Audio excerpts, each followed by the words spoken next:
Third Vampire Studios presents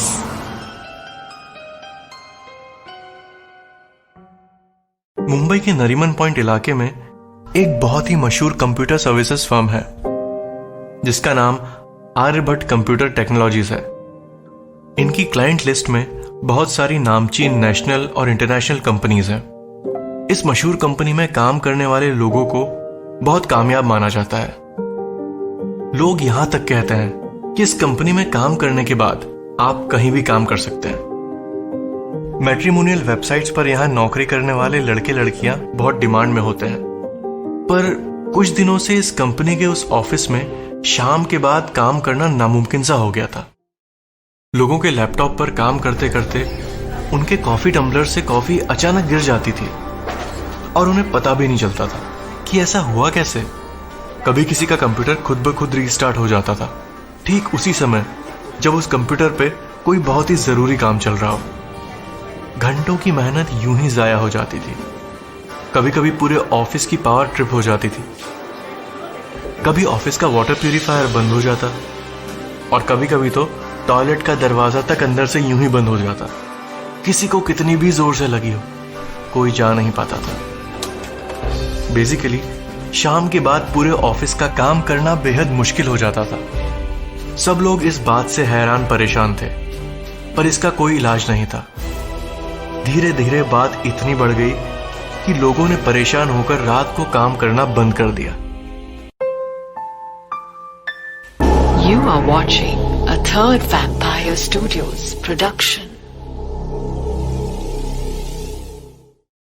Third Vampire Studios All Out Horror।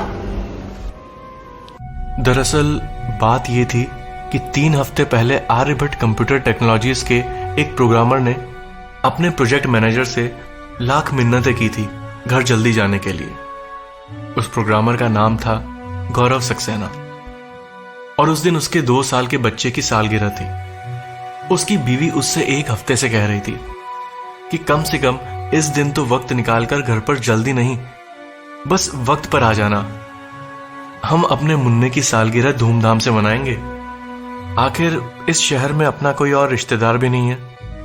गौरव की पत्नी depression की patient थी। उस वजह से वो बहुत ही ज्यादा इमोशनल हो गई थी, पर वो डॉक्टर के पास इलाज के लिए जाने लगी थी और उसकी हालत सुधर भी रही थी। उस दिन गौरव खुद भी घर जाना चाहता था, मगर हमेशा की तरह उसके प्रोजेक्ट मैनेजर ने क्लाइंट को एक बेतुकी डेडलाइन कमिट कर दी थी, जिसकी वजह से गौरव को ऑफिस में रुककर काम करना पड़ रहा था।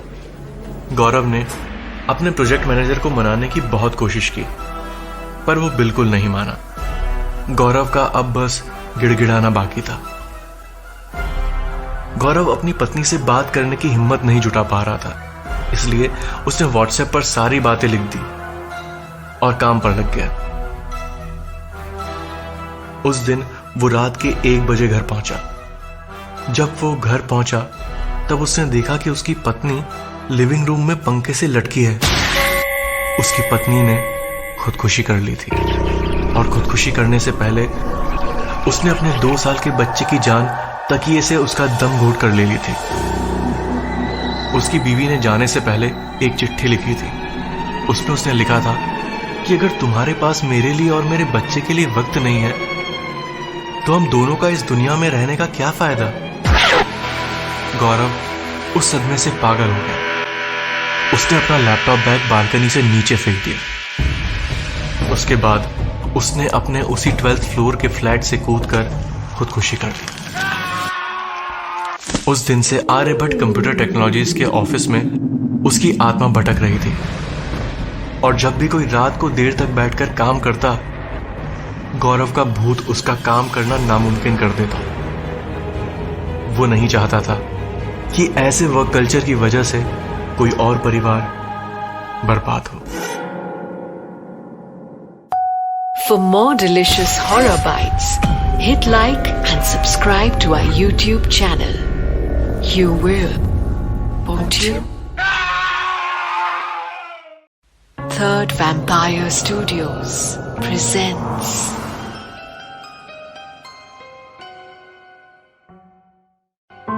ब्रिज कैंडी के पिलावती हॉस्पिटल में हिंदी सिनेमा के मशहूर कलाकार, बड़े बड़े बिजनेसमैन और मुंबई शहर के बड़े बड़े रईस इलाज के लिए आते थे।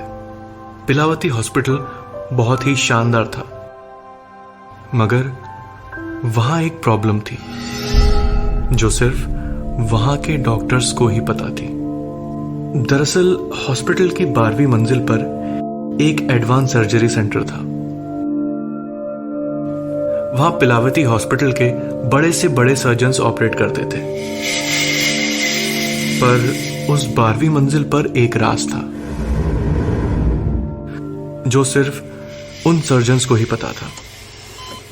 जब भी वो कोई सर्जरी खत्म करते और अपने सर्जिकल इंस्ट्रूमेंट सामने की ट्रे में रख रहे होते, तब उन्हें कोई जोर से एक टपली मारता। वो झट से घूमकर देखते कि हमें इतनी जोर से किसने मारा होगा, पर वहां कोई नहीं होता था। अगल बगल में जूनियर डॉक्टर्स और नर्सेस होती थी। सब अपने काम में लगे होते थे। सारे सर्जन्स हैरान और परेशान होते थे कि आखिर हमें सर पर इतनी जोर से टपली किसने मारी। किस कमबख्त ने यह हिम्मत की। बेचारे देश के इतने प्रसिद्ध सर्जन्स अपनी ये दुर्दशा किसी को भी बताने में कतराते थे और शर्माते थे। और तो और वो गुमनाम टपली मारने वाला लेडी डॉक्टर्स के सर पर भी टपली मार के चला जाता। ये सब 2 सालों से ऐसे ही चल रहा था। You are watching a Third Vampire Studios production. Third Vampire Studios. All out horror. दरअसल बात यह थी कि 2 साल पहले उस हॉस्पिटल के एक सर्जन की लापरवाही से एक 21 साल के नौजवान लड़के ने अपनी जान गंवा दी थी। एक सीनियर सर्जन ने उस लड़के के पेट का ऑपरेशन करते वक्त गलती से एक कैंची उसके पेट में ही छोड़ दी थी। सर्जरी बिल्कुल मामूली थी, लेकिन उस सर्जन की इस गैर जिम्मेदाराना हरकत की वजह से वो कॉलेज में पढ़ने वाला लड़का अपनी जान गंवा बैठा। उस लड़के की आत्मा भटकती रही और गुस्से में वो उसी हॉस्पिटल की उसी 12वीं मंजिल पर उसी ऑपरेशन थिएटर में सभी सर्जन्स के सर पे पीछे से टपली मारता, उन्हें ये याद दिलाने के लिए कि कहीं वो किसी पेशेंट के शरीर में कोई औजार तो नहीं भूल गए। For more delicious horror bites, hit like and subscribe to our YouTube channel. You will, won't you? जब आप गाड़ी अकेले 100 की स्पीड पर चला रहे हो और पीछे की सीट से अचानक आवाज आए, तब आप क्या करोगे? Third Vampire Studios presents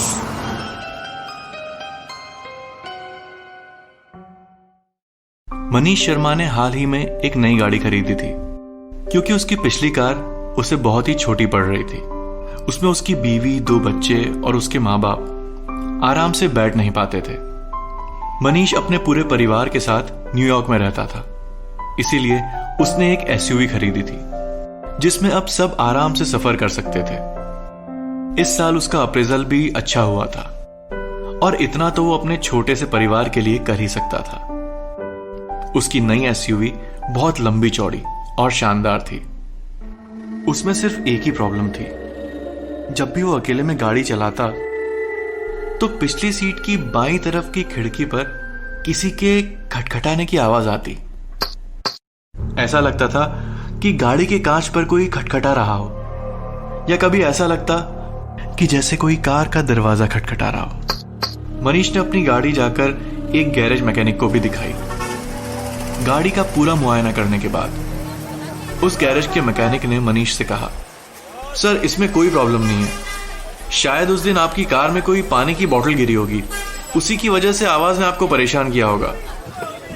Manish ने अपने सर पर हाथ मारा और वहां से निकल गया। एक बार उसके दोस्त को किसी इमरजेंसी के लिए उसकी गाड़ी चाहिए थी। मनीष बड़ा ही दिलदार किस्म का इंसान था। उसने बिना सोचे अपनी एसयूवी की चाबी उसे दे दी। 2 दिन बाद जब उसके दोस्त ने गाड़ी की चाबी लौटाई और उसका शुक्रिया अदा किया, तब उसने भी इस बात का जिक्र किया कि पीछे की सीट की बाईं तरफ किसी कारण से कोई आवाज आ रही थी, पर बहुत देर निरीक्षण करने के बाद भी पता नहीं चल पा रहा था कि आखिर उसकी वजह क्या है। मनीष शर्मा ने यह गाड़ी बहुत ही अच्छे दाम में खरीदी थी। वो गाड़ी बस 4 महीने ही पुरानी थी, पर फिर भी उसे वो गाड़ी मार्केट प्राइस से आधे दाम में मिली थी। वो गाड़ी खरीदते वक्त उसके जहन में यह सवाल बिल्कुल नहीं आया था कि बेचने वाला नई गाड़ी इतने सस्ते में क्यों बेच रहा है। You are watching a Third Vampire Studios production. Third Vampire Studios. All Out Horror.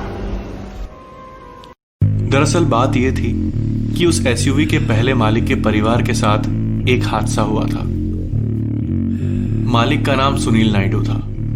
वो न्यूयॉर्क में ही एक सॉफ्टवेयर फर्म में सीनियर प्रोग्रामर था। उसको और उसकी बीवी को 5 साल बाद बच्चा हुआ था। मियां बीवी दोनों को ही जॉब करनी पड़ती थी, क्योंकि तब जाकर ही न्यूयॉर्क जैसे महंगे शहर में उनका गुजारा हो पाता था। एक बार सुनील को वीकेंड पर ऑफिस जाकर सिर्फ 15 मिनट का एक काम खत्म करना था, ताकि उसकी टीम बाकी के दिनों में पूरा प्रोजेक्ट खत्म कर सके। उसकी बीवी को भी उस दिन छुट्टी नहीं थी, क्योंकि वो एक रिटेल स्टोर में काम करती थी। सुनील को पता था कि काम सिर्फ 15 मिनट का ही था, इसलिए उसने कार बाहर पार्क की और अपने 11 महीने के बच्चे को कार में ही छोड़ दिया। ऊपर जाकर उसने काम बस 12 मिनट में ही खत्म कर लिया। जैसे ही वो ऑफिस से निकलने वाला था, उसका बॉस उसे बाहर जाते वक्त मिला। उसने सुनील से किसी मेजर प्रोजेक्ट के बारे में कुछ सवाल किए और डिटेल्स मंगवाई। सुनील के अप्रेजल को बस 1 ही महीना बाकी था, इसलिए उसने बेझिझक अपने बॉस की मदद की। जब तक वो ऑफिस से निकला 2 घंटे बीत गए थे। सुनील पूरी तरह अपने बच्चे के बारे में भूल गया था। वैसे भी वो 3 दिनों से काम के चक्कर में रात को बहुत देर से सो रहा था और उसकी याददाश्त पर भी थोड़ा असर हो रहा था। कार के अंदर बैठने के बाद ही उसे ध्यान आया कि वो अपने 11 महीने के बेटे को कार की पिछली सीट पे भूल गया था। उसने गाड़ी उस कमर्शियल कॉम्प्लेक्स के ओपन पार्किंग में ही पार्क की थी। कार में बहुत ज्यादा गर्मी बढ़ने के कारण उस बच्चे की जान चली गई थी। बात अदालत तक गई, पर सुनील नायडू को जज ने माफ कर दिया। हर साल ऐसी लापरवाही की वजह से यूएसए में करीब 40 मौतें होती हैं, जिन्हें हॉट कार डेथ्स कहते हैं। वो बच्चा आज भी उस कार की बैक सीट पे अपना झुनझुना उस एसयूवी के दरवाजे पर पटकता है और अपने पापा को बुलाता है। For more delicious horror bites, hit like and subscribe to our YouTube channel. You will, won't you? Third Vampire Studios presents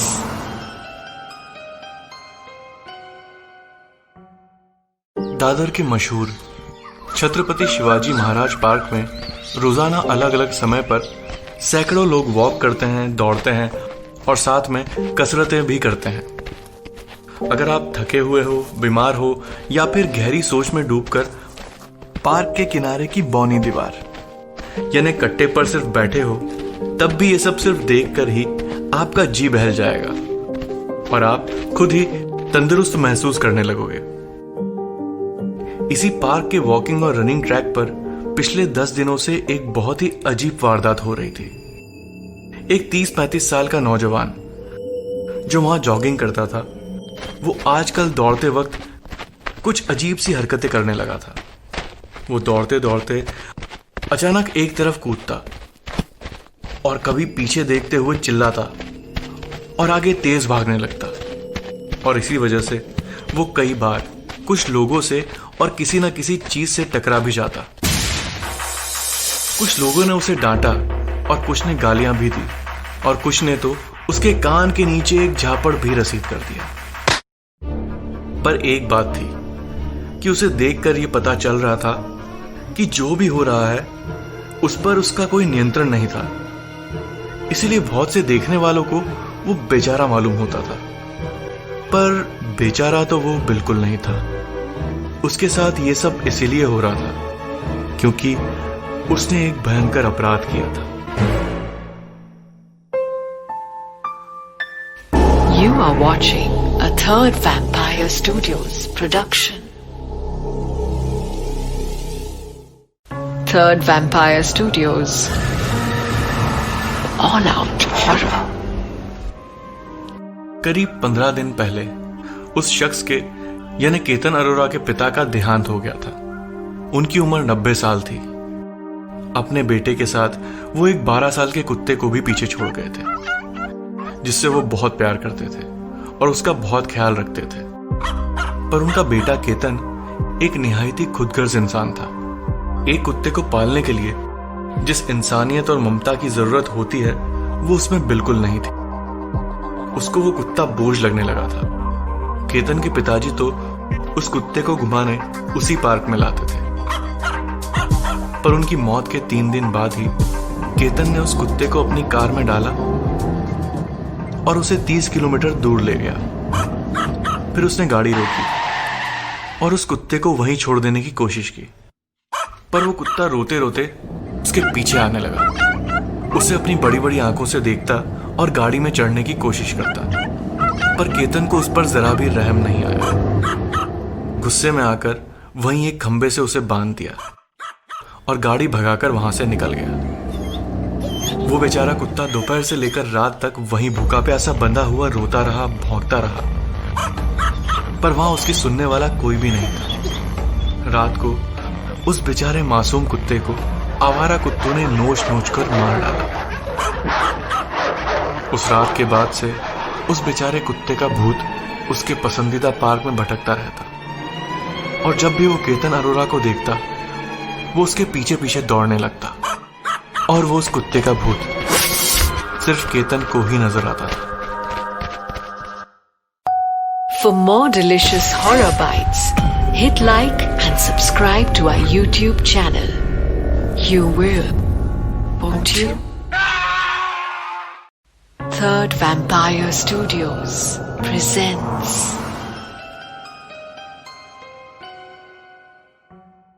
Rohan एक बहुत ही कूल कॉलेज का बंदा था। वो मुंबई के मशहूर रुइया कॉलेज में पढ़ता था। हाल ही में वो वक्त बचाने के लिए अपने कॉलेज के करीब एक किराए के मकान में रहने लगा। माटुंगा मुंबई के बेहतरीन इलाकों में से एक है और इसीलिए वहां का किराया भी ज्यादा है। इसीलिए रोहन एक छोटे से फ्लैट में 2 और लोगों के साथ रह रहा था। 2 महीने बीत गए। सब कुछ अच्छी तरह चल रहा था। रोहन कभी कभार अपने कॉलेज के दोस्तों को घर बुलाता, गप्पे मारने और गोलगप्पे की पार्टीज करने। ये पार्टीज बहुत ही ज्यादा मजेदार होती थी क्योंकि गोलगप्पों में रोहन अक्सर वोडका मिलाता था। कभी कभी रोहन अपनी गर्लफ्रेंड के साथ नेटफ्लिक्स एंड चिल का ट्रेंड भी बड़ी शिद्दत से फॉलो करता। सब कुछ सही था, सिर्फ एक प्रॉब्लम थी। रोहन जब भी अपने कमरे में होता उसे कभी अच्छी नींद नहीं आती थी। वो पंखा फुल स्पीड पे चलाता, फिर भी रात भर पसीने से तरबतर रहता। इस वजह से उसके मूड पर और उसकी पढ़ाई पर भी असर होने लगा। वीकेंड पर भी उसे चैन की नींद नहीं मिल पाती थी और मकान मालिक इतना कंजूस था कि उसके एसी लगाने का तो सवाल ही नहीं उठता था। एक दिन रोहन ने अपने पिताजी से फोन पर इस बात का जिक्र किया कि गर्मी के कारण उसे अपने कमरे में अच्छी नींद नहीं आती और उसका असर उसकी पढ़ाई पर भी पड़ रहा है। रोहन के पिताजी को अब बहुत चिंता होने लगी। ये रोहन की एमएससी का दूसरा साल था और उसके बलबूते पर ही वो आगे पीएचडी करने वाला था। उन्होंने तुरंत मकान मालिक को फोन किया और उसे पूरा ब्यौरा दिया। वो काफी गुस्से में थे। मकान मालिक सहम गया। वो रोहन के पिता से अच्छा खासा किराया जो ले रहा था, और रोहन के पिताजी हमेशा समय पर किराया भी देते थे। ऐसा अच्छा किराएदार मकान मालिक खोना नहीं चाहता था। उसने रोहन के पिताजी को दिलासा दिया कि वो खुद सब चेक करेगा और हफ्ते के अंदर अंदर सब ठीक कर देगा। You are watching a Third Vampire Studios production. Third Vampire Studios. All out horror. मकान मालिक बेहद ही चालाक किस्म का था। उसे इस कमरे में हुए हादसे के बारे में सब पता था, पर ना तो उसने कभी किसी को इसकी भनक लगने दी और ना ही उस कंजूस ने उस कमरे का मनहूस पंखा बदला। दरअसल बात यह थी कि रोहन के कमरे में एक 35 साल के नौजवान ने डिप्रेशन में आकर पंखे से लटककर खुदकुशी की थी, पर उसकी आत्मा को कभी शांति नहीं मिली। इसीलिए वो रात भर पंखे से लटका हुआ रहता और रोहन को देखता रहता। उसी वजह से उस पंखे की हवा से रोहन को कभी राहत नहीं मिली। उस रविवार को उस मकान मालिक ने जाकर रोहन के कमरे में नया पंखा लगवाया और एक छोटी सी पूजा भी करवा दी उस बेचारी आत्मा की शांति के लिए। उस रात से रोहन अपने कमरे में चैन की नींद सोया, और अब वो अपने कमरे में अकेला ही था। ना कोई लटक रहा था, ना कोई भटक रहा था। For more delicious horror bites, hit like and subscribe to our YouTube channel. Third Vampire Studios presents.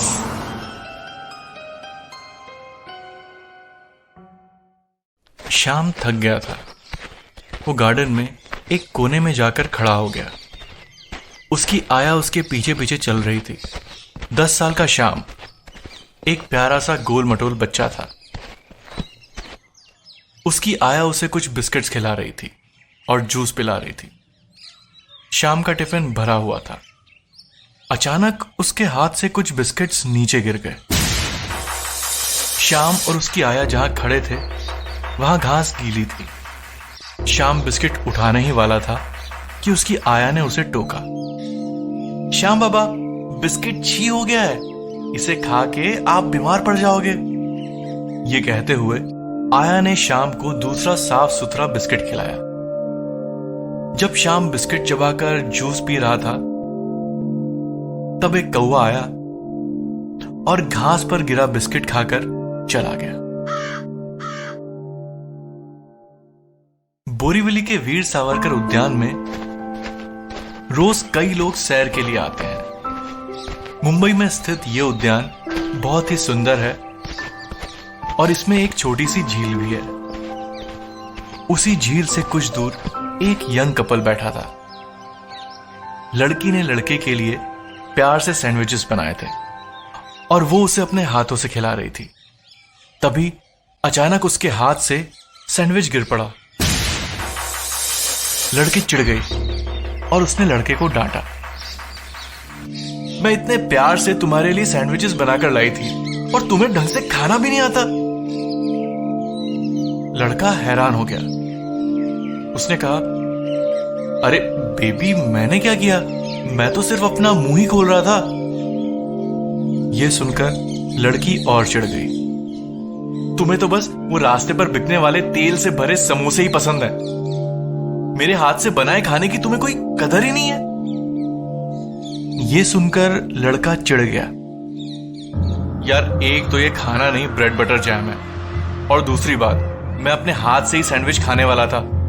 तुमने ही जिद की अपने हाथ से खिलाने की। लड़की ये सुनकर फूट फूट के रोने लगी और वहां से उठ के जाने लगी। लड़का उसे मनाने उसके पीछे चल पड़ा। तभी वहां 2 चिड़ियाएं आई और जमीन पर गिरे सैंडविच पर चोंच मारने लगी। वहीं से कुछ दूरी पर एक बेंच पर 2 बुजुर्ग औरतें बैठी गपशप कर रही थी। एक ने कहा, अच्छा तुम कुछ खाने के लिए लाई? मुझे बड़ी भूख लगी है। इस पर दूसरी औरत मुस्कुराई और बोली, ये लो, मैंने कल ही बहुत से चटपटे चने सेक लिए थे। तभी पहली बोली, चने से याद आया, पिछले हफ्ते ही मिस्टर देशमुख गुजर गए। वो हर सुबह और शाम यहाँ पार्क में पक्षियों को दाना डालते थे। वो बरसात में भी एक भी दिन नहीं चूकते थे। You are watching a Third Vampire Studios production. Third Vampire Studios. All out horror. दोनों बुजुर्ग औरतें कुछ पल शांत हो गई। बगीचे में अब सिर्फ बच्चों की किलकारी और पक्षियों की चहचहाट ही सुनाई दे रही थी। तभी पहली बोली, मिस्टर देशमुख वहीं गिरे थे ना, उस झील के किनारे, जब उन्हें हार्ट अटैक आया था। मुझे भी याद है वो मनहूस दिन। वैसे उनके जाने के बाद इन बेचारे पक्षियों को दाना कौन डालेगा? उस वक्त उसके हाथ से कुछ चने गिर गए। फिर वो बोली, हे भगवान, आजकल मेरे हाथों से कुछ ज्यादा ही चीजें गिर रही हैं। ठीक उसी समय उन दोनों के बगल में मिस्टर देशमुख की आत्मा बैठी थी और मुस्कुरा रही थी। मरने के बाद मिस्टर देशमुख पार्क में सभी लोगों के हाथों से थोड़ा थोड़ा खाना गिरा रहे थे, ताकि उनके प्यारे पक्षियों को भूखा ना रहना पड़े।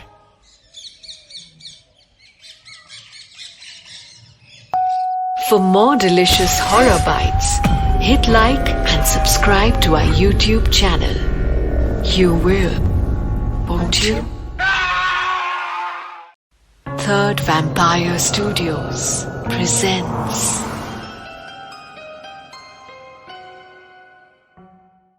नवी मुंबई में वाशी के हाईवे से लगकर एक सुनसान रास्ता था। पिछले 15 दिनों से वहां कुछ बेहद भयंकर हादसे हो रहे थे। वहां रोज हिट एंड रन एक्सीडेंट्स हो रहे थे। यानी कोई हर रोज किसी इंसान को अपनी गाड़ी से कुचलकर भाग जाता। क्योंकि वहां काफी अंधेरा था, इसलिए ये पता नहीं चल पा रहा था कि ये एक्सीडेंट्स गाड़ी चलाने वाले की गलती की वजह से हो रहे हैं या फिर कोई ये जानबूझकर कर रहा है। लगभग रोज किसी न किसी मासूम की जान चली जाती। पुलिस हैरान थी, पर उन्हें कहीं से कोई भी सुराग नहीं मिल रहा था।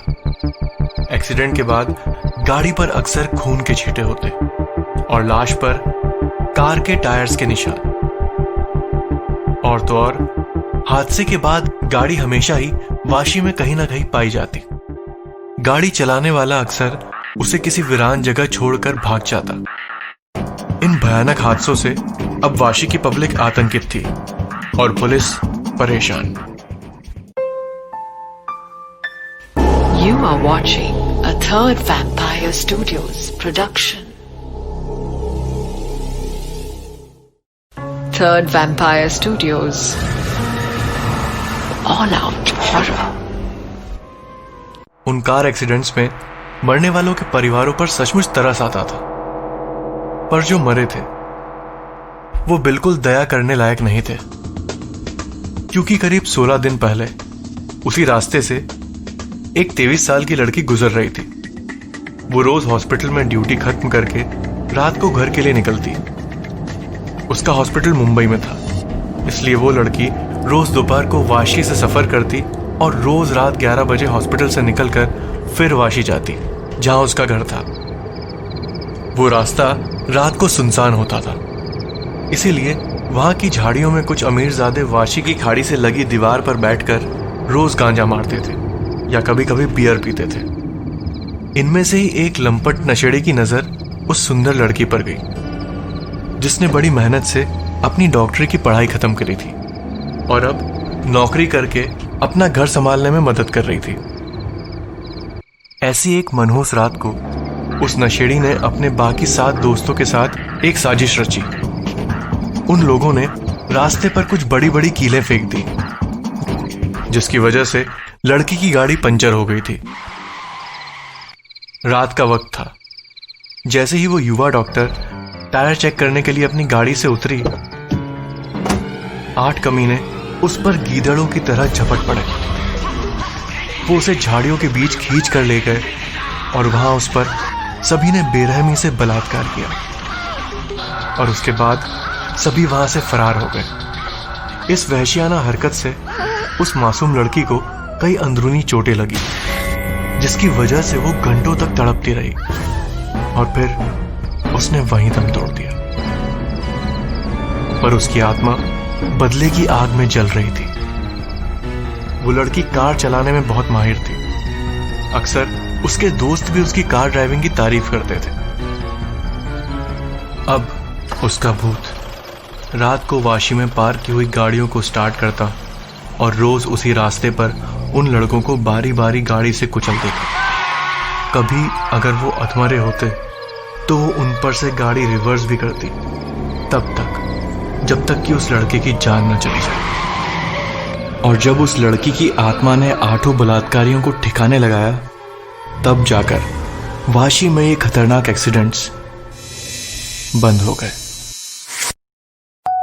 For more delicious horror bites, hit like and subscribe to our YouTube channel. You will, won't you? Third Vampire Studios presents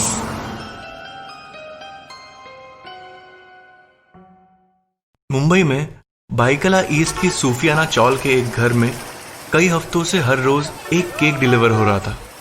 Swiggy की फूड डिलीवरी ऐप से कोई ना कोई डिलीवरी एग्जीक्यूटिव आता और एक मजेदार केक डिलीवर कर जाता। उस केक के पैसे पहले से ही भर दिए होते थे। जिस परिवार में ये केक डिलीवर हो रहे थे, वो परिवार भी अब इन रोज रोज की गलतियों से परेशान था। शुरुआत में तो घर के बच्चे मजे से केक खा रहे थे, पर अब ये रोज के केक्स बहुत मामूली लगने लगे थे और पड़ोसियों में बांटने पड़ रहे थे। उस परिवार के लोग हैरान थे कि स्विगी वाले रोज रोज एक ही गलती कैसे कर सकते हैं। पर ये गलतियों का सिलसिला शुरू कैसे हुआ, इसके बारे में कोई नहीं सोच रहा था। You are watching a Third Vampire Studios production. Third Vampire Studios All Out Horror. दरअसल बात यह थी कि कुछ हफ्तों पहले ही स्विगी की दादर ब्रांच में काम करने वाला एक डिलीवरी बॉय जल्दी घर जाना चाह रहा था। उस डिलीवरी बॉय का नाम था जुबैर शेख और वह 34 साल का शादीशुदा आदमी था। उस दिन उसकी 6 साल की बच्ची हमीदा का जन्मदिन था। जुबैर शेख स्विगी की दादर ब्रांच का सबसे मेहनती एम्प्लॉय था, पर उसका सुपरवाइजर एक बहुत ही खड़ूस और निहायती घटिया किस्म का इंसान था। उस सुपरवाइजर को सिर्फ डिलीवरी बॉयज का शोषण करना और अपने बॉस के सामने जी हजूरी करना आता था। उसने जुबैर की लाख मिन्नतों को ठुकराया। जुबैर हताश हो गया और देर शाम तक डिलीवरीज करता रहा। जब उसे आखिरकार 9:30 बजे छुट्टी मिली, तब वो अपनी बाइक तेजी से भगाकर पास की एक केक शॉप में गया और वहां से उसने अपनी बेटी हमीदा के लिए एक बड़ा सा क्रीम केक खरीदा और साथ ही उसने वहां से कुछ कैंडल्स भी लिए। उस शाम जुबैर जब घर जा रहा था, तब वहां बहुत ही जोरों की बारिश हो रही थी। चूंकि पहले से ही देर हो चुकी थी, वो बाइक बहुत ही तेजी से चला रहा था। उस वजह से उसे वो पॉटहोल नहीं दिखा जो पानी से लबालब भरा था। उसकी बाइक उस गहरे से पॉटहोल में घुस गई और जुबैर अपनी बाइक की दाईं तरफ जोर से गिर पड़ा। पीछे से आने वाले ट्रक ने उसे बुरी तरह कुचल दिया। जुबैर को बहुत ही गहरी चोटें आई और उसने कुछ ही पलों में वहीं दम तोड़ दिया। उस वक्त वो अपने घर से 20 मिनट की दूरी पर था, जहां उसकी छोटी सी बेटी अपने अब्बा का बेसब्री से इंतजार कर रही थी। जुबैर शेख अपनी आखिरी तमन्ना पूरी नहीं कर सका। उसकी रूह बहुत नाराज थी, इसीलिए वो रोज स्विगी की उस दादर वाली ब्रांच से अपनी हमीदा के लिए एक केक का प्रीपेड ऑर्डर जरूर भेजता। For more delicious horror bites, hit like and subscribe to our YouTube channel. You will, won't you? Mumbai शहर के एक शानदार थिएटर में लोगों की टांगें तड़ातड़ टूट रही हैं, पर किसी को भी इसका कारण पता नहीं चल रहा था। Third Vampire Studios presents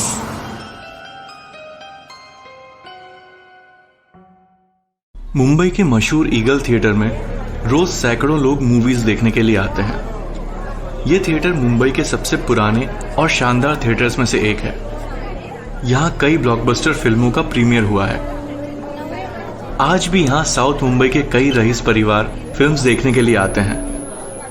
Netflix के जमाने में भी थिएटर का अपना ही आकर्षण है और ईगल जैसे शाही सिंगल थिएटर स्क्रीन का अनुभव तो कुछ और ही है। पर ईगल थिएटर के इन अनोखे अनुभवों को किसी की नजर लग गई थी। आजकल तकरीबन रोज वहां से दिन भर में 4 से 5 फ्रैक्चर्स के केसेस की रिपोर्ट्स आ रही थी। यानी रोज 4 से 5 दर्शकों की टांगें टूट रही थी। जब लोग मूवी देखने के बाद बाहर जाने वाली सीढ़ियों से उतरते, तभी वो अचानक चीख कर गिरते और फिर कुछ पल बाद अपना टूटा हुआ पैर पकड़कर जमीन पर बैठ जाते। ये हादसे इतने ज्यादा होने लगे थे कि आसपास के हॉस्पिटल्स के डॉक्टर्स और नर्स मजाक में कहते थे, अरे आज कोई ईगल थिएटर से टांग तुड़वा कर नहीं आया क्या? पर यह बात बिल्कुल मजाक करने वाली नहीं थी, क्योंकि लोग थिएटर में हंसते खेलते जाते थे और दर्द से रोते बिलखते हुए अपनी टूटी टांग लेकर हॉस्पिटल आते। ईगल थिएटर के मैनेजर्स ने इन एक्सीडेंट्स पर कई बार गौर किया, पर उन्हें वहां की सीढ़ियों में कुछ भी गलत नहीं मिला। सच भी तो था, ये संगमरमर की सीढ़ियां भव्य थी और 80 सालों से यानी आजादी से भी पहले बनी हुई थी और इतने सालों से इनकी किसी ने भी शिकायत नहीं की थी। पर शिकायत थी, एक शख्स को शिकायत थी। You are watching a Third Vampire Studios production. Third Vampire Studios All Out Horror. कुछ ही महीनों पहले की बात है। एक नेशनल टीम से retired hockey player Albertina Pinto अपने पति के साथ उस थिएटर में आई थी। उसकी उम्र लगभग 40 साल थी। अल्बर्टिना पिंटो प्रेग्नेंट थी और 2 महीनों में एक बच्चे को जन्म देने वाली थी। ट्रैफिक की वजह से उस कपल को थिएटर पहुंचते पहुंचते देर हो गई थी। वो ज्यादा नहीं, बस 10 मिनट ही लेट थे। टिकट चेक करके टॉर्च से सही सीट बताने वाला लड़का भी कहीं चला गया था। वो कपल धीरे धीरे अंधेरे में सीढ़ियां चढ़कर सही रो तक पहुंच गया। अब उनकी सीट जो थी वो सीटों के कतार के बीच में थी। उस रो में बैठे हुए ज्यादातर लोग समझदार थे। उन लोगों ने इस कपल को आते हुए देखकर अपने पैर पीछे सरका लिए ताकि उस सकरीली गली में वो थोड़ी आसानी से आगे बढ़ सकें। पर उस रो में एक ढीठ नौजवान भी था जिसने अपने पैर पीछे करना जरूरी नहीं समझा। अचानक मूवी थिएटर की स्क्रीन पर अंधेरा छा गया, क्योंकि उस समय मूवी में रात का सीन चल रहा था। ठीक उसी वक्त अल्बर्टिना पिंटो आगे बढ़ते बढ़ते उस ढीठ नौजवान के पैरों से लड़खड़ा कर नीचे वाली रो के लोगों पर बुरी तरह गिर पड़ी। उसी वक्त उसके पेट में बहुत ही भयंकर दर्द उठा। लोगों ने वहां से तुरंत उसे हॉस्पिटल पहुंचाया। पर उस हादसे की वजह से अल्बर्टिना पिंटो और उसके होने वाले बच्चे की जान वहीं ऑपरेशन टेबल पर चली गई। उस हादसे के कुछ ही दिनों बाद उस हॉकी प्लेयर की आत्मा उस थिएटर में भटकने लगी थी और उन लोगों को ढूंढती जो खुदगर्जी से टांगे फैलाकर बैठते थे और आने जाने वाले लोगों को परेशान करते थे। मूवी खत्म होने के बाद अल्बर्टिना पिंटो की आत्मा सीढ़ियों पर रुकती और ऐसे लोगों की टांगों पर खींच के हॉकी स्टिक मारती। वो लोग चीखते हुए सीढ़ियों से लुढ़कते हुए नीचे गिरते। फिर उन्हें लगता कि गिरने की वजह से उनका पैर टूट गया। अपने होने वाले मासूम बच्चे को खोकर अल्बर्टिना पिंटो की आत्मा भड़क गई थी और इंतकाम की आग में सुलग रही थी। इसीलिए अगली बार जब आप ईगल थिएटर में जाएं, तब जरा इज्जत से पेश आइएगा।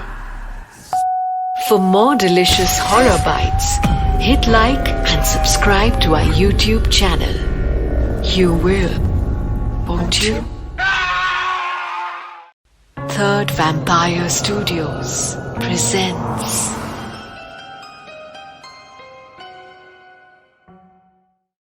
मुंबई के खालसा कॉलेज के सामने एक बस स्टॉप था। उस बस स्टॉप से रोजाना कई लड़के लड़कियां बस लेकर अपने घर लौटते थे। उस बस स्टॉप की कुछ ही दूरी पर एक और बस स्टॉप था। वहां से रोज एक लड़की बस में चढ़ती अपने घर जाने के लिए। वो पिछले 2 सालों से उसी बस से सफर कर रही थी, पर हाल ही में उसके साथ एक घटना होनी शुरू हुई कि जब भी वो उस बस में चढ़ती, उसके बैठने के बाद 2 बार बस की घंटी बजती। यह सिलसिला करीब 1.5-2 महीने से ऐसे ही चल रहा था। अजीब बात यह थी कि घंटी वो बस का कंडक्टर नहीं बजाता था। जब भी वो घंटी बजती तो लड़की पीछे मुड़कर देखती कि आखिर ये घंटी किसने बजाई। पर बस कंडक्टर हमेशा की तरह ही किसी ना किसी को टिकट दे रहा होता था। ऐसा भी नहीं था कि कोई पैसेंजर खड़ा होकर मस्ती में कर रहा हो। यह सब कुछ और दिनों तक ऐसे ही चलता रहा। जब भी वो लड़की उस बस में चढ़ती और आगे की लेडीज रिजर्व सीट पर बैठती, तब चलती बस में वो घंटी 2 बार खुद ब खुद बज जाती। बस के कंडक्टर को भी इस बात पर अचरज होता। You are watching a Third Vampire Studios production. Third Vampire Studios, all out horror. एक बार शाम के 5 बजे बस कंडक्टर और ड्राइवर दोनों बस डिपो में बैठकर चाय नाश्ता कर रहे थे। तभी बस कंडक्टर ने उसी बस ड्राइवर से इस बात का जिक्र किया। ड्राइवर कुछ पल खामोश रहा, फिर उसने कंडक्टर की तरफ संजीदगी से देखा और कहा, भैया 2 महीने पहले इस बस का बहुत बुरा एक्सीडेंट हुआ था। उस समय जो कंडक्टर था वो एक 22 साल का सुंदर नौजवान लड़का था। एक वाटर टैंकर के ड्राइवर ने बिना हॉर्न बजाए गाड़ी रिवर्स ले ली थी। मेरे ब्रेक मारने के बावजूद वो टैंकर बस से बुरी तरह टकरा गया। मैं तो सीट बेल्ट पहना था, इसी वजह से बच गया, लेकिन वो कंडक्टर और 2 पैसेंजर्स एक्सीडेंट में मारे गए। ये कहने के बाद ड्राइवर कुछ पल खामोश था, फिर उसने आगे की बात बताई। वो लड़की जो हर रोज बस में आती है, उसी नौजवान कंडक्टर को बेहद पसंद थी।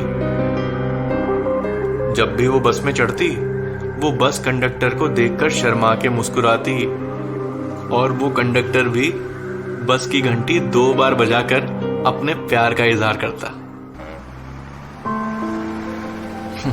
इसीलिए आज भी जब वो लड़की उस बस में चढ़ती है, तब बस की घंटी खुद ब खुद अपने आप बज जाती है, मानो अब भी वो लड़का उस लड़की से अपने प्यार का इजहार कर रहा हो। For more delicious horror bites, hit like and subscribe to our YouTube channel. You will, won't you? रात का वक्त है और आप खुली सड़क पर गाड़ी भगा रहे हो, पर अचानक आपका स्टीयरिंग आपकी मर्जी के बगैर घूमने लगता है और रास्ता अचानक छोड़कर आपको कहीं और ले जाता है। Third Vampire Studios presents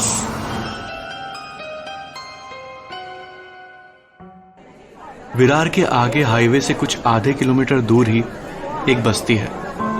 यहाँ से रोज कई लोग नौकरी करने के लिए मुंबई जाते हैं। यहाँ बहुत ही अच्छे और मेहनती लोअर मिडिल क्लास लोग रहते हैं, पर इस बस्ती में कुछ दिनों से बड़ी अजीब सी वारदातें हो रही थी। उस बस्ती के बाहर की गली में रोज रात को 2 बजे अलग अलग गाड़ियां पार्क की जाती थी। अब आप पूछेंगे, इसमें अजीब बात क्या है? अजीब बात यह थी कि जैसे ही वो गाड़ी वहां पार्क हो जाती, उस गाड़ी का ड्राइवर और बाकी लोग चीखते हुए नीचे उतरते। वो टेम्पो, ट्रक्स, जीप और कारें ड्राइवर्स की मर्जी के बगैर वहां लाई जाती थी। यानी हाईवे से गाड़ी का स्टीयरिंग खुद ब खुद मुड़ जाता और गाड़ी मुड़कर उस बस्ती की गली के बाहर आकर रुक जाती। उस गाड़ी का ड्राइवर गाड़ी के स्टीयरिंग को मोड़ने की पूरी कोशिश करता, पर उसका कोई फायदा नहीं होता। गाड़ी वालों को और बस्ती वालों को इस बात से बहुत ही ताज्जुब होता। पर इन हैरतअंगेज घटनाओं के पीछे एक दर्दनाक कहानी छिपी थी। You are watching a Third Vampire Studios production. Third Vampire Studios. All out horror. दरअसल बात यह थी कि कुछ दिनों पहले विलास पाटिल नाम का एक बंदा उस हाईवे पर गया था। वो उसी बस्ती में रहता था। उसकी पत्नी गर्भवती थी और अचानक उसके पेट में दर्द शुरू हो गया था, जबकि डॉक्टर ने अगले हफ्ते की तारीख दी थी। इत्तेफाक से उस समय बस्ती में कोई भी गाड़ी मौजूद नहीं थी। सब किसी न किसी काम से बाहर गए थे। विलास ने हाईवे पर मुंबई की तरफ जाती हुई गाड़ियों को रोकने की कोशिश की, पर किसी ने भी गाड़ी नहीं रोकी। रात को हाईवे पर लोग गाड़ियां कम ही रोकते हैं, क्योंकि कई बार उनको ठगे जाने का भी डर होता है। 25 मिनट बीत गए थे, पर विलास के हाथ हिलाने से, शोर मचाने से, यहां तक कि हाथ जोड़ने से भी कोई गाड़ी नहीं रुकी। आखिर में एक गाड़ी ने उसके पास आते हुए रफ्तार धीमी कर दी। विलास ने राहत की सांस ली और हाईवे के किनारे से हाईवे के बीच आ गया।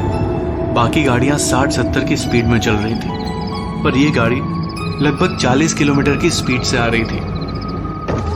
जैसे ही वो गाड़ी करीब आई, विलास उस गाड़ी के रास्ते में आ गया और हाथ जोड़कर ड्राइवर का शुक्रिया अदा करने लगा। पर ड्राइवर ने गाड़ी नहीं रोकी, बल्कि वो विलास को अपनी गाड़ी से उड़ाकर आगे चला गया। उस ड्राइवर ने गाड़ी इसलिए धीमी की थी क्योंकि वो व्हाट्सएप पर किसी के मैसेज का जवाब दे रहा था। उससे नीली टी शर्ट और काली पैंट पहना हुआ दुबला पतला विलास रात के अंधेरे में आखिर तक दिखा नहीं था। अब उस ड्राइवर ने आगे जाकर गाड़ी रोकी। विलास के सर पर गहरी चोट लगी थी और वो लगभग बेहोश हो गया था। ड्राइवर ने उसे देखा और फिर अपने इर्द गिर्द देखा। रात के अंधेरे और सन्नाटे में उसे वहां कोई नहीं दिखा। वो अपनी इंसानियत को और विलास को वहीं छोड़कर फरार हो गया। करीब आधे घंटे बाद विलास की वहीं मौत हो गई। कुछ हफ्तों बाद विलास की आत्मा उस हाईवे पर भटकने लगी और आज भी रोज रात को 2 बजे के दरमियान मुंबई जाने वाली कई गाड़ियों को जबरदस्ती घुमाती है और अपनी बस्ती में ले जाकर छोड़ देती है। For more delicious horror bites, hit like and subscribe to our YouTube channel. You will, won't you? Third Vampire Studios presents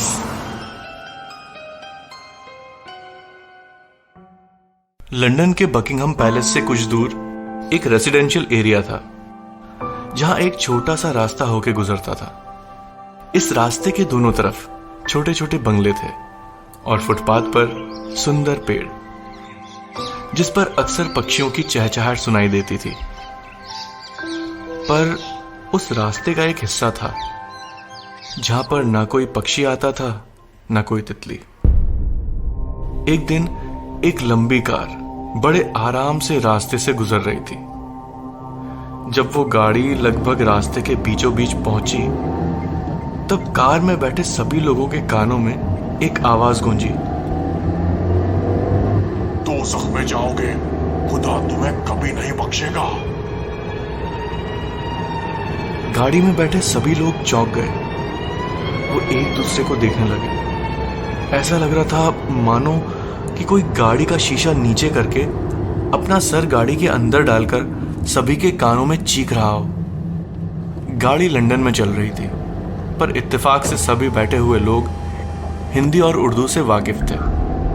ये सभी लोग दुबई में रहने वाले अमीर भारतीय थे जो लंदन में छुट्टियां मनाने आए थे। पीछे बैठे हुए व्यक्ति ने कार के ड्राइवर से पूछा, मियां आपने कुछ फरमाया? ड्राइवर ने रियर व्यू मिरर में देखते हुए कहा, नहीं सर, मुझे लगा आप कुछ फरमा रहे थे। कार का ड्राइवर भी एक इंडियन था जो अब लंदन में सेटल हो गया था। पीछे बैठे हुए शख्स को भी हैरत हुई। कितनी अजीब बात है, मुझे लगा जैसे किसी ने मुझे कुछ कहा, वो भी चिल्लाकर। ड्राइवर ने फिर से रियर व्यू मिरर में देखकर कहा, मुझे भी बिल्कुल ऐसा ही लगा। वैसे आपको जानकर हैरत होगी कि मेरे साथ ऐसा तीसरी बार हो रहा है। क्या मतलब तुम्हारा? तुम्हारी कार में कोई प्रॉब्लम है क्या? ड्राइवर हंसा और बोला, अरे बिल्कुल नहीं साहब।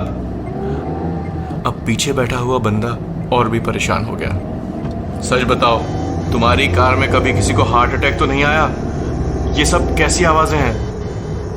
ड्राइवर फिर हंसा और उसने कहा, अरे नहीं साहब, ये आवाजें तो सिर्फ तभी आती है जब मैं यहां से गुजर रहा होता हूं। फिर पीछे बैठे आदमी ने कहा, ओह अच्छा, और क्या कहती हैं ये आवाजें?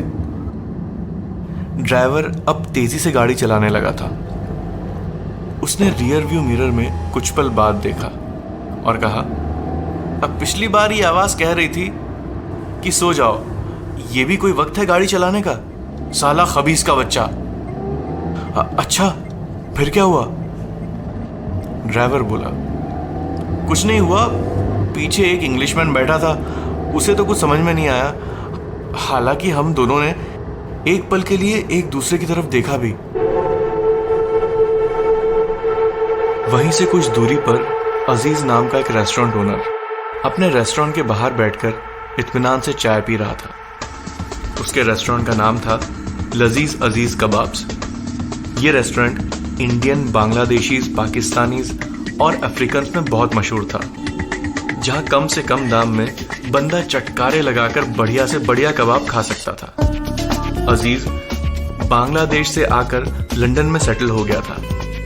उसने ये रेस्टोरेंट अपने पुराने दोस्त रजाक के साथ शुरू किया था।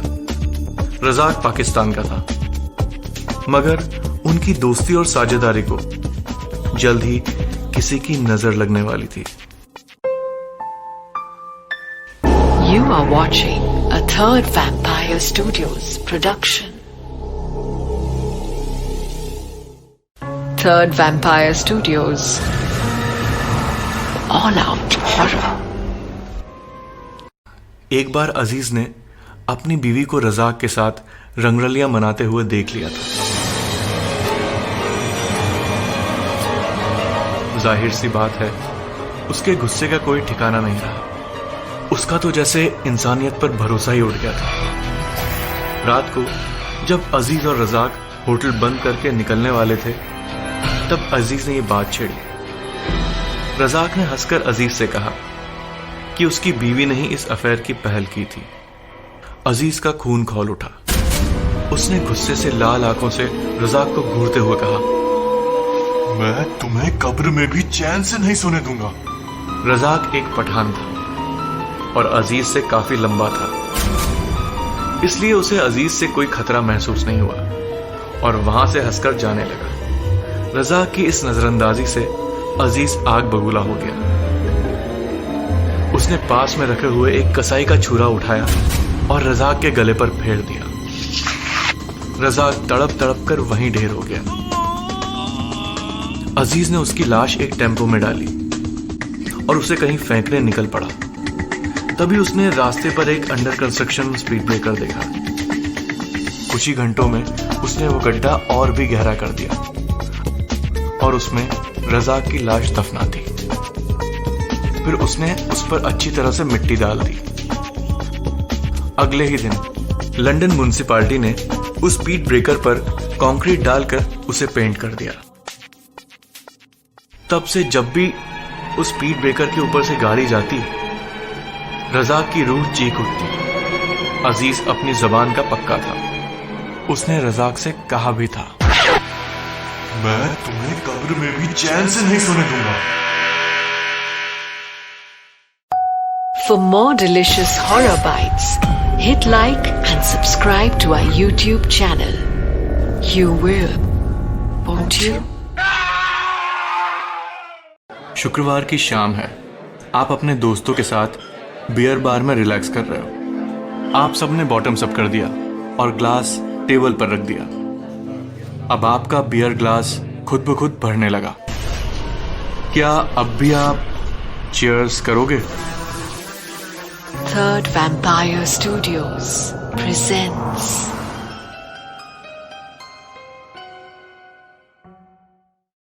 मुंबई के वर्ली नाका के पास एक बार है। वो बार छोटा है मगर बहुत मशहूर है।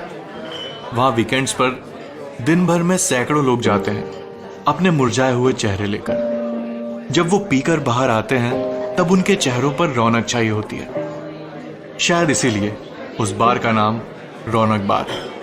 हर शुक्रवार शनिवार आसपास की एडवर्टाइजिंग एजेंसीज, फाइनेंशियल फर्म्स और बाकी कॉर्पोरेट ऑफिसेस से नौजवान यहाँ आते हैं और ठंडी बियर के साथ साथ चिकन टिक्का, मटन कोल्हापुरी और तंदूरी पॉम्फ्रेट का मजा उठाते हैं। रौनक बार में खुशियों का ये सिलसिला सालों से चल रहा था और आज भी कायम है। मगर हाल ही में इस बार के सबसे दाएं कोने के आखिरी टेबल पर, यानी टेबल नंबर 18 पर, कुछ ज्यादा ही खुशियां बरस रही थी। वहां पर बैठने वाले सभी लोगों के बियर के ग्लास हमेशा भरे होते थे। ग्लास खाली हुआ नहीं कि उसे नीचे रखते ही वो खुद ब खुद भर जाता। ये बात कुछ कट्टर बेवड़ों को पता चल गई थी और वो हर शुक्रवार जल्दी जाकर सबसे पहले उसी टेबल पर जम जाते। बार का मालिक भी सोच में पड़ जाता कि ये मिडिल क्लास लोग जब भी टेबल नंबर 18 से उठते हैं तो उन सबके बियर के ग्लासेस भरे होते हैं। मतलब इतनी रईसी तो मर्सिडीज बेंज से उतरने वाले छोकरे भी नहीं झाड़ते। पर इस सब का जिम्मेदार उस बार का मालिक ही था, या यूं कहो कि उसकी एक गैर जिम्मेदाराना हरकत। You are watching a Third Vampire Studios production. Third Vampire Studios All Out Horror. दरअसल बात यह थी कि कुछ हफ्तों पहले शुक्रवार शाम रौनक बार हमेशा की तरह खचाखच भरा हुआ था। सभी वेटर्स और कुक्स बहुत बिजी थे। खास करके वेटर्स बियर के ग्लासेस भरते भरते और मटन कलेजी के प्लेट्स परोसते परोसते अब बस उनके खुद के कलेजे फटने बाकी थे। तभी अचानक एक बुजुर्ग वेटर एक कस्टमर के पैर से लड़खड़ा कर गिर पड़ा। जब वो गिरा तब उसके हाथ में जो ट्रे थी वो भी नीचे गिर गई। उस ट्रे में 4 बियर की बॉटल्स थीं। चारों बॉटल जमीन पर गिरकर चूर चूर हो गई और बियर चारों तरफ जमीन पर फैल गई। उस दिन उस बार का मालिक भी अपने बचपन के दोस्तों के साथ एक बड़े टेबल पर बैठकर पार्टी कर रहा था। वो भी फुल टाइट था। शोर सुनकर वो उठकर टेबल नंबर 18 के पास गया, ये देखने की आखिर मसला क्या है। जब उसने जमीन पर गिरी बियर की बोतलें देखी तो वो भड़क गया। वैसे ही वो पिया हुआ था। उसने उस बुजुर्ग वेटर, जिसका नाम विजय अन्ना था, उसको सबके सामने जोर से डांटा। वो बेचारा बुजुर्ग वेटर रुआसा हो गया। उसने एक कस्टमर की तरफ हाथ दिखाते हुए कहा, अरे साहब, इन साहब ने अचानक अपना पैर टेबल के बाहर डाला, इसलिए मैं गिर गया, वरना 14 सालों में मैंने कभी एक भी बियर की बोतल ऐसे गिराई है क्या? तभी उस पिए हुए बार के मालिक को लगा कि ये वेटर भरे हुए बार में और उसके बचपन के दोस्तों के सामने उसे उल्टा सुना रहा है। उसने विजय अन्ना के कान के नीचे एक झापड़ रसीद कर दिया। वो बेचारा दुबला पतला विजय अन्ना लट्टू की तरह घूमकर नीचे गिर गया। नीचे गिरते गिरते उसका माथा एक टेबल के कोने से टकराया। उसके सर से बहुत खून बहने लगा। जब तक कि बार का मालिक और बाकी वेटर्स उसे अस्पताल पहुंचाते, उसने वहीं दम तोड़ दिया। उस बार के मालिक को अपने किए पर बहुत पश्चाताप हुआ और उसने विजय अन्ना के परिवार को 20 लाख रुपए मुआवजा दिया। पर विजय अन्ना की आत्मा को बहुत ठेस पहुंची थी। इसीलिए आज भी वो रौनक बार के टेबल नंबर 18 पर हर शुक्रवार को वहां बैठे कस्टमर्स को अनलिमिटेड दावत देते हैं और उनका बियर का ग्लास हमेशा ही फुल करते हैं। अगर आपका पसंदीदा ड्रिंक बियर है और आपके पास जिगर है तो जाइए कभी शुक्रवार को रौनक बार के टेबल नंबर 18 पर। For more delicious horror bites, hit like and subscribe to our YouTube channel. You will, won't you?